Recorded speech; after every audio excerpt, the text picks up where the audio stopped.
Discuss करेंगे heart rate को कि नॉर्मल हार्ट रेट कितना होता है। इसके अलावा डिफरेंट रेंजेस देखेंगे कि किस रेंज में हमारे पास वो नॉर्मल कंसीडर हो रहा होता है, किस रेंज में हम उसको एक पैथोलॉजिकल कंडीशन लेते हैं और किस रेंज में हम उसको एक फिजियोलॉजिकल कंडीशन यानी कि एक नॉर्मल लेते हैं।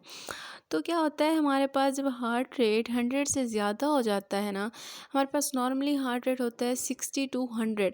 अगर 60 से 100 है तो हमारे पास नॉर्मल कंसीडर होता है। लेकिन कुछ केसेस ऐसे हैं, कुछ कंडीशंस ऐसी हैं जिनमें हार्ट रेट अगर 100 से ज़्यादा हो जाता है या फिर 60 से कम हो जाता है तो वो हमारे पास पैथोलॉजी कंसीडर नहीं होती, यानी कि वो कोई एबनॉर्मलिटी, कोई डिजीज़ नहीं होती। लेकिन वो वेरी कर रहा होता है डिफरेंट कंडीशंस के साथ।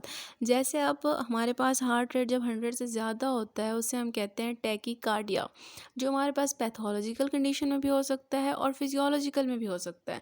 पैथोलॉजिकल यानी कि कोई अबनॉर्मेलिटी है, फिजियोलॉजिकल यानी कि हमारे पास नॉर्मल रेंज में जा रहा है, इंक्रीज़ हुआ है लेकिन वो हमारे पास कोई एबनॉर्मेलिटी नहीं है, ड्यू टू एनी एक्टिविटी हमारे पास वो इंक्रीज़ कर गया।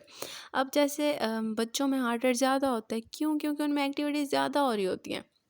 इसके अलावा जब हम एक्सरसाइज करते हैं हमारा हार्ट रेट ज़्यादा हो जाता है, लेकिन वो कोई एबनॉर्मेलिटी नहीं है, कोई डिजीज़ नहीं कंसीडर होता है। इसके अलावा प्रेगनेंसी में भी हार्ट रेट ज़्यादा हो जाता है।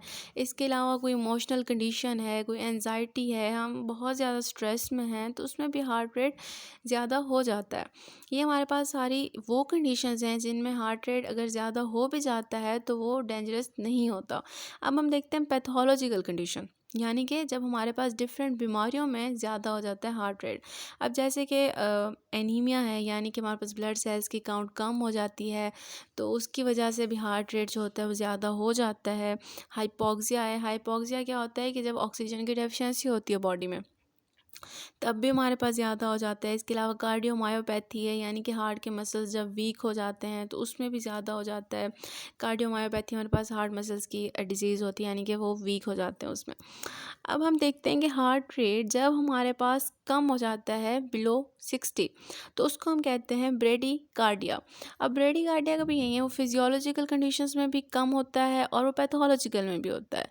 सबसे पहले हम डिस्कस करेंगे फिजियोलॉजिकल कंडीशन। जब हम सोए हुए होते हैं ड्यूरिंग स्लीप हमारा हार्ट रेट कम हो जाता है और वो एक नॉर्मल कंडीशन है।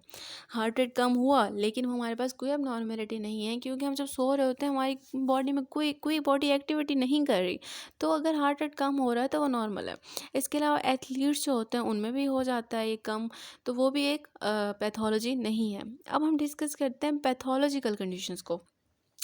हमारे पास हार्ट अटैक हो गया, हार्ट अटैक जब हुआ है, बीपी ड्रॉप किया, हार्ट रेट कम हुआ तो वो एक पैथोलॉजी है, एक सिंड्रोम है, एक डिसीज़ है। इसके अलावा हमारे पास जॉन्डिस हो गया या फिर हमारे पास जो ब्रेन में इंट्राक्रैनियल प्रेशर होता है उसके इंक्रीज़ या डिक्रीज़ होने की वजह से हुआ है, या फिर एजिंग। एजिंग के साथ क्योंकि हमारे पास बहुत सारे डिजनरेटिव चेंजेस आ रहे होते हैं तो हमारे पास एज के साथ साथ भी ये वेरी करता है। हार्ट रेट ज़्यादा भी हो सकता है, कम भी हो सकता है विद एजिंग। अगर किसी की एज ज़्यादा है, उसका हार्ट रेट बहुत ज़्यादा हो रहा है, अबव 100 जा रहा है या अबव 150 भी जा रहा है या फिर हमारे पास बिलो 60 जा रहा है तो वो हमारे पास नॉर्मल होता है, क्योंकि एज के साथ साथ बहुत सारी बॉडी में वेरिएशंस आती हैं।